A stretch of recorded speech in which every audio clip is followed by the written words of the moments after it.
नमस्कार साथियों। तो मैं सत्यम पांडे आपका स्वागत करता हूं अपने इस यूट्यूब चैनल पे। तो पिछले क्लास में हमने ओम्स लॉ के कुछ न्यूमेरिकल्स वगैरह करे थे और काफ़ी अच्छा रहा। बहुत बढ़िया न्यूमेरिकल करा हमने समझा ओम्स लॉ के एप्लीकेशन को कि V equal to I R है भाई, तो अगर पोटेंशियल इतना है, करंट इतना पास हो रहा है तो रेजिस्टेंस कितना होगा। इन सारी चीज़ों को हमने समझा है। फिर हमने कुछ रेजिस्टेंस निकालने का भी तरीका समझा है, R equal to rho L by A फॉर्मूले पे। तो फिजिक्स का जो कोर है वो ये न्यूमेरिकल्स ही है ना। फिजिक्स का कोर न्यूमेरिकल ही है, बाकी अपना जो नेचर है वही फिजिक्स है भाई। हम यहीं से पढ़ रहे हैं फिजिक्स को और इसी को अपने जीवन में अप्लाई कर रहे हैं और इससे कुछ और एक्सप्लोर करने की कोशिश करते हैं, है ना। तो बात यही है कि लेकिन अब ये चीज़ों को एक्सप्लोर हम कैसे करेंगे, तो इसमें ढेर सारे न्यूमेरिकल्स की जरूरत पड़ती है। तो हम क्या करते हैं, बचपन से ही अगर न्यूमेरिकल्स को करने की कोशिश करेंगे तो आगे का जीवन काफ़ी आसान होने वाला है। ठीक है, चलो। तो बात आगे करते हैं, आगे की बात करते हैं। तो यह है हमारा इलेक्ट्रिसिटी सीरीज। जी हाँ, इलेक्ट्रिसिटी। तो इसमें हम पढ़ने वाले हैं कॉम्बिनेशन ऑफ रेजिस्टर्स। क्या पढ़ने वाले हैं दोस्त? Combination of resistors. कि रजिस्टर को हम कैसे कंबाइन करेंगे, लेकिन कॉम्बिनेशन की जरूरत क्यों पड़ रही है। तो एक बार मैं अपना कैमरा चेक करूंगा कि क्या सब कुछ सही सही आ रहा है। बिल्कुल सब कुछ बढ़िया है। चलो, तो कॉम्बिनेशन ऑफ रजिस्टर्स की बात करते हैं। तो अब बात आती है कि कॉम्बिनेशन की जरूरत क्यों पड़ रही है। आई एम सॉरी, मेरी तबीयत थोड़ी खराब है तो बीच में हाय हाय की आवाज आ सकती है, तो आई एम सॉरी। चलो, तो बात करते हैं कॉम्बिनेशन ऑफ रजिस्टर्स की जरूरत क्यों पड़ी। तो ऐसा होता है कि जब हम कोई सर्किट नेटवर्क बनाते हैं ना, तो कई बार ऐसा होता है कि एक से ज्यादा रजिस्टर्स की जरूरत पड़ती है। एक से ज्यादा रजिस्टर्स की जरूरत पड़ती है। तो अब हम एक एक रजिस्टर के लिए कैलकुलेशंस करें तो वो काफी कॉम्प्लिकेटेड हो जाएगा कैलकुलेशन, है ना। तो हम क्या करते हैं, उन सारे रजिस्टर्स को कंबाइन कर लेते हैं। क्या करते हैं, सारे रजिस्टर्स को कंबाइन कर लेते हैं और उसको कंबाइन करने के बाद हम उसको एक रजिस्टर में कन्वर्ट कर देते हैं। कितने रजिस्टर में भैया? एक रजिस्टर में कन्वर्ट कर देते हैं। और जो उस एक रजिस्टर का रेजिस्टेंस होता है वो इक्विवेलेंट होता है उन सारे रजिस्टर्स के रेजिस्टेंस के। लेकिन कैसे निकालेंगे कि वो एक रजिस्टर कितने ओम का होना चाहिए, तो हम अभी आज के क्लास में वही करने वाले हैं। चलो भाई, तो कॉम्बिनेशन ऑफ रजिस्टर्स की बात करते हैं। तो सबसे पहले कॉम्बिनेशन दो तरह से हम कर सकते हैं। पहला, सीरीज कॉम्बिनेशन। कैसा? Series combination. तो हम दोनों ही पढ़ेंगे, सीरीज और पैरेलल। तो पहले बात सीरीज की करते हैं। पहला कॉम्बिनेशन क्या होगा दोस्त? सीरीज कॉम्बिनेशन होगा। तो सीरीज कॉम्बिनेशन में क्या होता है कि मान लो ये कोई सर्किट है, ये कोई सर्किट है, यहाँ एक रेजिस्टर लगा हुआ है, फिर यहाँ एक रेजिस्टर लगा हुआ है और फिर यहाँ तीन रेजिस्टर लगे हुए हैं और यहाँ पर मैं एक बैटरी लगा देता हूँ। तो ये बड़ी वाली डंडी पॉजिटिव और छोटी वाली डंडी नेगेटिव होती है। ये रेजिस्टर का रेजिस्टेंस मैं R1 मान लेता हूँ, इसका R2 मान लेता हूँ और इसका रेजिस्टेंस R3 मान लेता हूँ। तो होता क्या है कि अब हमें तीन तीन रेजिस्टेंस दिख रहा है। कितना कितना रेजिस्टर दिख रहा है? तीन तीन तीन तीन रेजिस्टर दिख रहा है। अच्छा, आपको लग रहा होगा कि रेजिस्टर क्या होता है ना, लग रहा होगा रेजिस्टर क्या होता है, आपको रेजिस्टेंस बताया था। तो रेजिस्टर एक डिवाइस होता है जो रेजिस्टेंस प्रोड्यूस करता है। डिवाइस बोलते हैं या फिर हाँ, डिवाइस ही बोल सकते हैं। तो रेजिस्टर एक इलेक्ट्रिकल अप्लायंस होता है जो कि रेजिस्टेंस प्रोड्यूस करता है। तो रेजिस्टेंस प्रोड्यूस करने का क्या मतलब है कि वो करंट को कम करने की कोशिश करता है। क्या करता है? करंट को कम रोकने की कोशिश करता है।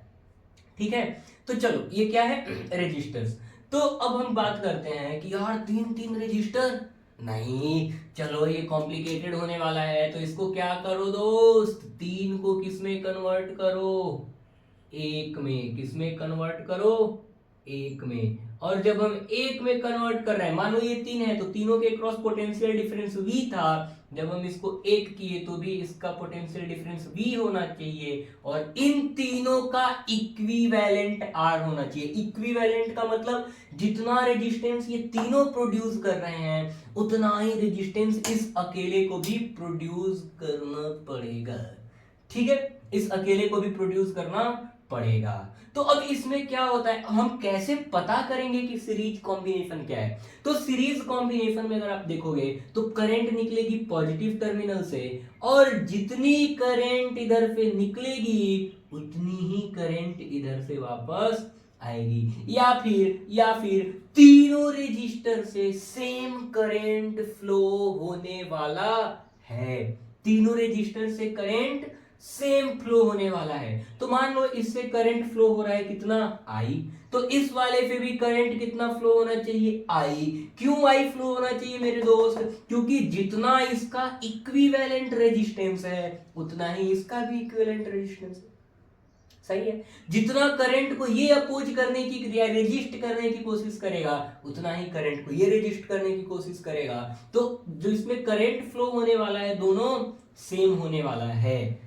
ठीक है, अच्छा अब देखो और चीज समझो, ये करंट के ये जो रेजिस्टर्स हैं, इन रेजिस्टर्स को हम इधर उधर मतलब जो करंट है वो इनके रिलेटिव पोजीशन पे डिपेंड नहीं करता है। आप इसको इधर कर लो, इसको इधर कर लो, पहले R2 ले लो, फिर इधर R1 ले लो, फिर यहाँ R3 ले लो, कोई मैटर नहीं करता है भैया। करंट तो जितना फ्लो करना है उतना ही करेगा, इनके रिलेटिव पोजीशन पे करंट फ्लो नहीं करता है।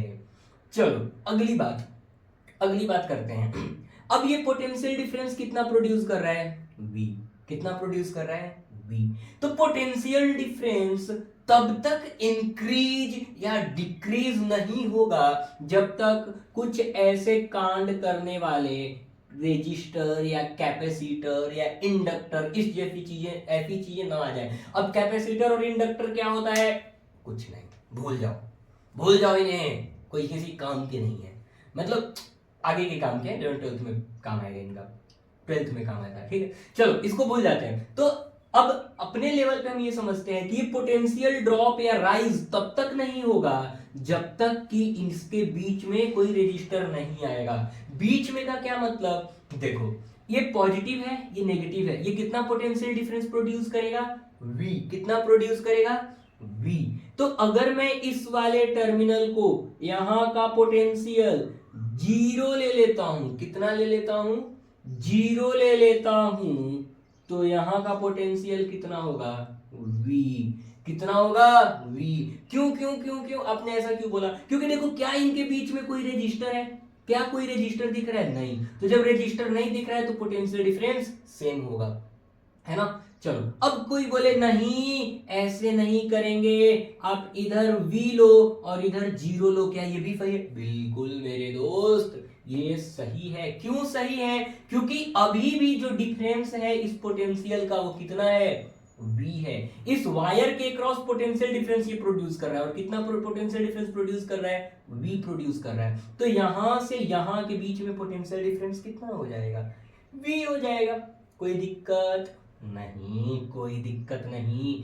चलो अच्छा, अगर यहां V है तो क्या इस पॉइंट और इस पॉइंट के बीच में कोई रेजिस्टर आया है, नहीं। तो यहां का भी पोटेंशियल क्या होगा, V होगा। क्या इस पॉइंट और इस पॉइंट के बीच में कोई रेजिस्टर आया है, नहीं। तो यहां का भी पोटेंशियल क्या होगा, 0 होगा। लेकिन लेकिन लेकिन यहां से इस पॉइंट A के बीच में रेजिस्टर आया है, तो यहां पर पोटेंशियल कुछ और होगा, बल्कि पोटेंशियल डिफरेंस ड्रॉप होगा।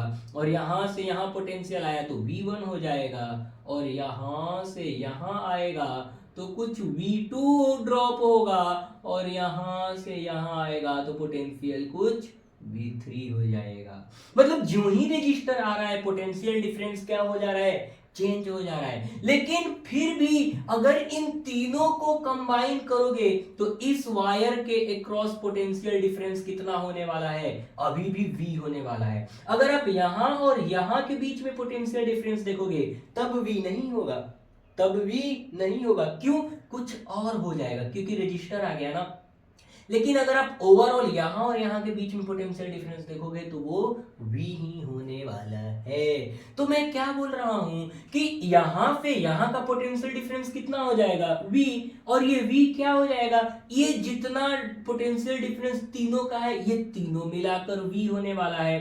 तो V1 plus V2 plus V3 ये तीनों मिलाकर क्या होगा, V के बराबर होगा। बोलो ना हाँ जी। तो V इक्वल टू क्या होता है दोस्त, अब ये पोटेंशियल डिफरेंस जो V है वो किसके बराबर है, I इंटू आर के बराबर। ये V आपको दिख रहा है क्या, यहां से क्या मैं लिख सकता हूं V equal to I into R. हाँ जी, तो क्या लिख दूं, हाँ जी, तो यहां पे मैं लिख देता हूं I इंटू आर और यहां से V1 लिखो V1। तो V इक्वल टू क्या हो जाएगा, I इंटू करंट तो सेमी फ्लो हो रहा है ना इसमें भी, इसमें भी करंट I फ्लो हो रहा है, तो I इंटू किसके क्रॉस पोटेंशियल डिफरेंस निकाल रहे हो, रेजिस्टर R1 के क्रॉस।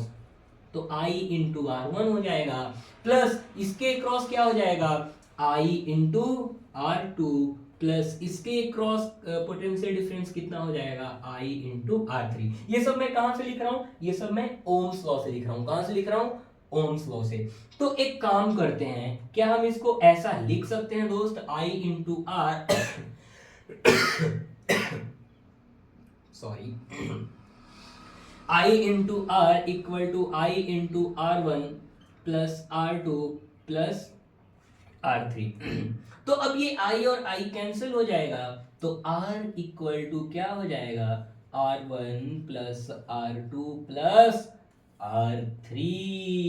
मतलब ये जो इक्विवेलेंट रेजिस्टेंस है, ये क्या है, इक्विवेलेंट जो रेजिस्टेंस है वो किसके बराबर आ रहा है, इन तीनों रेजिस्टर के रेजिस्टेंस को सम कर देंगे तो हमारा क्या निकल आएगा, आर इक्विवेलेंट। समझ आ रहा है, कोई दिक्कत है? तो जब भी आपको दिखे कि एक ऐसा सर्किट है उसमें 2 3 4 5 6 7 8 9 10 कुछ भी कितने भी रेजिस्टर लगे हुए हैं और सारे रेजिस्टर से सेम करंट फ्लो कर रहा है, मतलब कनेक्शन कैसा है, सिंपल सी बात है दोस्त, कनेक्शन हो जाएगा सीरीज। कैसे पहचानेंगे सीरीज कनेक्शन है, सारे रेजिस्टर से सेम करंट फ्लो होने चाहिए, ठीक है, या फिर जितने रेजिस्टर से सेम करंट फ्लो हो रहे हैं उतने रेजिस्टर सीरीज में है, ठीक है। चलो, तो इसका आर इक्विवेलेंट कितना हो जाएगा, R1 plus R2 plus R3, सबके इंडिविजुअल रेजिस्टेंस को जोड़ दो, वहां से क्या निकल आएगा, आर इक्विवेलेंट। तो हमने यहां तक सीरीज कॉम्बिनेशन को पढ़ लिया, अब हम क्या पढ़ेंगे, पैरेलल कॉम्बिनेशन को। तो हमारा दूसरा क्या हो जाएगा दोस्त, दूसरा वाला हो जाएगा पैरेलल कॉम्बिनेशन। पैरेलल कॉम्बिनेशन किसका, रेजिस्टर का, किसका, रेजिस्टर का, किसका, रेजिस्टर का। चलो, पैरेलल कॉम्बिनेशन में क्या होगा, पैरेलल कॉम्बिनेशन में मान लो ऐसा कुछ सेटअप है, ये है रेजिस्टर R1, ये है रेजिस्टर, ये रेजिस्टेंस का सिंबल है ना, मैंने सर्किट में समझाया होगा जब वो उसका नोटेशन या सर्किट डायग्राम पढ़ाया होगा तब ये सब समझाया होगा आपको। तो ये R1 हो गया। अब इसके एक क्रॉस पोटेंशियल डिफरेंस कितना लग रहा है दोस्त, इसके एक क्रॉस पोटेंशियल डिफरेंस लग रहा है V, ठीक है, ये R1, ये R2 और ये R3। अब इसका इक्विवेलेंट सर्किट डायग्राम कैसा बनेगा, मैं बोल रहा हूं कि ये जो तीनों है इन तीनों को हटाओ और एक लगाओ। क्या करना है, तीनों रेजिस्टर को हटाओ और इनके जगह पर एक रेजिस्टर को लगा दो। तो इन तीनों को हटाते हैं, चलो हटाते हैं। तो इन तीनों को हटाया, एक लगाया और इसके अक्रॉस एक पोटेंशियल डिफरेंस भी लगाना तो पड़ेगा जी, और इसको हम बोलते हैं आर इक्विवेलेंट और इसके अक्रॉस भी पोटेंशियल डिफरेंस V। फिर वही बात, अगर इसका रेजिस्टेंस सेम है इस और इसका रेजिस्टेंस और इसका रेजिस्टेंस बराबर है, पोटेंशियल डिफरेंस भी बराबर है, तो करंट भी सेम फ्लो होगा दोनों सर्किट में, ठीक है, दोनों सर्किट में सेम करंट फ्लो होगा।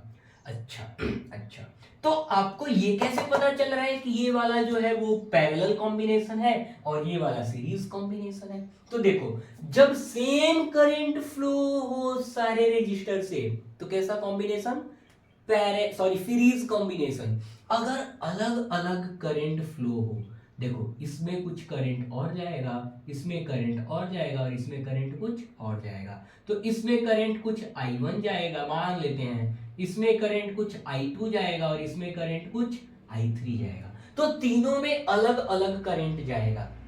तो जब तीनों में अलग अलग करंट जाए तो ऐसे कॉम्बिनेशन को हम क्या बोलते हैं, पैरेलल कॉम्बिनेशन। अब ऐसा सिर्फ तीन ना होके 300, 3000, 3 लाख भी हो सकता है ना। तो सबको हम क्या करेंगे, सबको हम इसमें बस हमको ये समझना है कि अगर करंट डिवाइड हो रहा है, डिस्ट्रीब्यूट हो रहा है, तो वो कैसा कॉम्बिनेशन है, पैरेलल कॉम्बिनेशन है। और करंट डिस्ट्रीब्यूट नहीं हो रहा है, सेम जा रहा है, तो सीरीज कॉम्बिनेशन है। अब इसमें मुझे ये दिख रहा है कि ये अगर पोटेंशियल डिफरेंस V है, तो इस वाले पॉइंट को मैं V ले लूं, तो क्या मैं इस वाले को 0 ले सकता हूं मेरे दोस्त? क्यों क्यों क्यों क्यों क्यों? क्योंकि डिफरेंस क्या होना चाहिए, V। पोटेंशियल का डिफरेंस V है, समझ आ रहा है? तो इस पॉइंट का V लेते हैं पोटेंशियल, तो V माइनस 0, डिफरेंस क्या आया, V ही तो आया, तो पोटेंशियल डिफरेंस क्या हो जाएगा, V हो जाएगा। चलो ऐसा क्या, हाँ जी ऐसा ही बिल्कुल ठीक है। तो ये करंट यहां से चलता जाएगा, इसमें I1, इसमें I2 और इसमें I3। अब मुझे ये लग रहा है कि अगर तीनों करंट को जोड़ दिया जाए तो इधर पे नेट करंट कितना निकल के आएगा, I ही निकल के आएगा, है ना। जितना करंट जाएगा उतना करंट बाहर आएगा। इसका मतलब कि इन तीनों करंट का जो सम है वो किसके बराबर है, I equal to I1 plus I2 plus I3। I equal to I1 plus I2 plus I3। अच्छा ऐसा ऐसा कैसे कह सकते हो आप, चलो फिर से समझते हैं। यहां से करंट गया तो यही इतना ही करंट है ना, ये इतना ही करंट है। मान लो मेरे पास 10 रुपए हैं, 2 इसको दे दिया, 4 इसको दे दिया, तो और 4 इसको दे दिया, तो नेट तो कितना हो जाएगा, 10 ही रुपया होगा ना। अब 10 है तो मैं 10 से ना ज्यादा दे सकता हूँ, कम तो दे सकता हूँ, लेकिन 10 से ज्यादा नहीं दे सकता हूँ, ठीक है। तो यहां से अगर करंट आई जा रहा है तो सबको मिला के वो करंट क्या होना चाहिए, आई ही होना चाहिए, क्योंकि और कहीं ये करंट कंज्यूम नहीं हो रहा है, ठीक है। चलो तो अगर मैं देखूं कि आई किसके बराबर होगा, तो इस वाले सर्किट पे देखो आई इक्वल टू कितना हो जाएगा सॉरी तो ये V equal to I R है। मैं थोड़ा पानी पी लूं।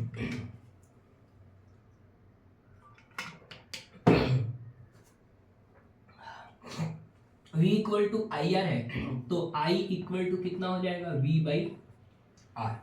अब पिछले केस में हमने देखा था, पिछले केस में हमने देखा था कि हर एक रेजिस्टर के बाद पोटेंशियल डिफरेंस क्या हो रहा था, चेंज हो रहा था, ड्रॉप हो रहा था, है ना।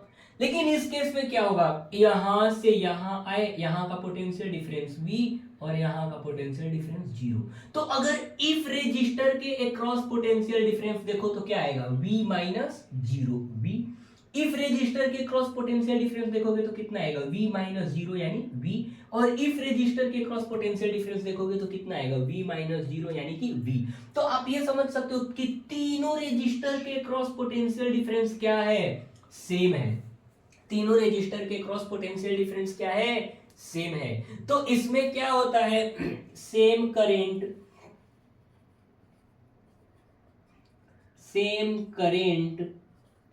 Pass through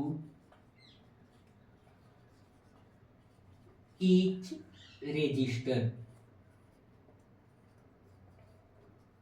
and potential difference across each register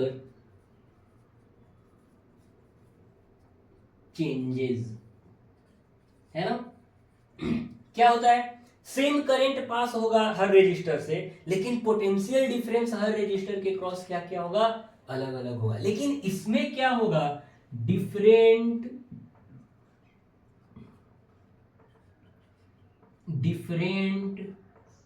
current pass through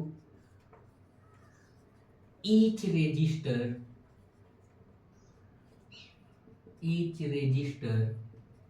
but potential difference across each resistor is same. ठीक है, सारे रजिस्टर से अलग अलग करंट पास होगा, लेकिन हर रजिस्टर के क्रॉस पोटेंशियल डिफरेंस क्या होने वाला है, सेम होने वाला है। ठीक है, देखो घबराना नहीं है, ये सारी चीजें मुझे पता है आपके जीवन में पहली पहली बार आ रही हैं, लेकिन फिर भी घबराना नहीं है, खूब प्यार से इसको अपनाना है और आराम से इत्मीनान से क्लास खत्म होने के बाद इसको पढ़ना है और समझना है। मेरा विश्वास मानो अगले लेक्चर में हम न्यूमेरिकल्स करेंगे इस पर बेस्ड। अगर वो लेक्चर कर लोगे तो इसमें कुछ भी ऐसा नहीं रह जाएगा जो आपको टफ लगे। तो हार नहीं मानूंगा, राग नहीं ठानूंगा, काल की कपाल पर लिखता मिटाता हूँ, गीत नया गाता हूँ, गीत नया गाता हूँ। तो यही सोच के हर लेक्चर को करते जाओ, एकदम मेहनत से पढ़ते जाओ, कुछ भी टफ नहीं है। हो सकता है मुझे भी, मैं भी जब 10th में था तो मुझे भी लगता था अरे ये सब क्या है, लेकिन देखो एकदम चिंदी पिंदी सा लगता है सब। ठीक है, तो I इक्वल टू क्या हो जाएगा, अच्छा I इक्वल टू क्या है, I1 plus I2 plus I3।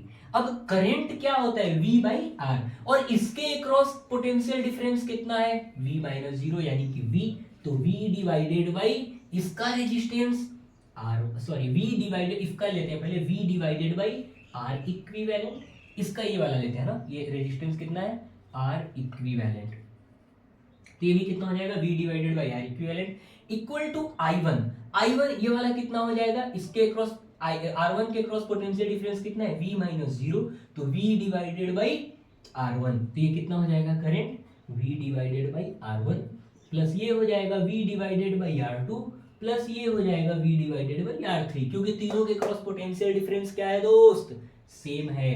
तो यहां से देखो V by R equivalent equal to V common ले लें तो 1 by R1 plus 1 by R2 plus 1 by R3 होगा, ये V और V कैंसल हो जाएगा, तो 1 by R equivalent equal to 1 by R1 plus 1 by R2 plus 1 by R3 हो जाएगा। सही है, तो यहां पर R इक्विवेलेंट का फॉर्मूला क्या आया था कि R1 plus R2 plus R3, मतलब इन तीनों को अलग अलग लगाने के बजाय आप इतने रेजिस्टेंस का एक रेजिस्टर लगा दो, काम उतना ही होगा, कोई दिक्कत नहीं होगा। इसमें R1 R2 R3 इस तरह से पैरेलल में करने के बजाय आप इसको तीन को इस वाले रजिस्टर से R इक्विवेलेंट से रिप्लेस कर दोगे तो बिल्कुल वैसा ही काम होगा जैसा कि काम ये कर रहा है। एक मजेदार चीज बताता हूँ, मजेदार चीज क्या है कि ये जो R इक्विवेलेंट होगा ना, ये हर एक इंडिविजुअल रजिस्टर के रेजिस्टेंस से ज्यादा होने वाला है। ये क्या होने वाला है, R इक्विवेलेंट कोई भी इंडिविजुअल रेजिस्टेंस को लोगे उससे ज्यादा ही होगा, और ये R इक्विवेलेंट कोई भी इंडिविजुअल रजिस्टर लोगे उसके रेजिस्टेंस से कम होने वाला है। ठीक है, तो मैं उम्मीद करता हूं कि आपको सीरीज कॉम्बिनेशन और पैरेलल कॉम्बिनेशन खूब अच्छे से समझ आया होगा, है ना। सिर्फ समझ आने से मतलब नहीं है, खूब अच्छे से समझ आना चाहिए। तो आपको खूब अच्छे से समझ आया होगा, ये ऐसा मैं उम्मीद करता हूं। और बाकी आज हम अपने इस लेक्चर को विराम देते हैं। आज मैं एक व्हाट्सएप चैनल बना रखा हूं, तो जिसमें हम थोड़े फिजिक्स, मैं सोच रहा हूँ ऐसा कि अपन उसमें कुछ फिजिक्स के डाउट्स वगैरह करेंगे, कुछ मतलब कुछ इनोवेटिव सा अगर कुछ फिजिक्स की वर्ल्ड में आ रहा है तो उसको वहाँ पे डिस्कस करेंगे। फिर मैं अपने लेक्चर का भी अपडेट वहाँ पे देता रहूँगा। तो ये सारी चीज़ों के लिए हम एक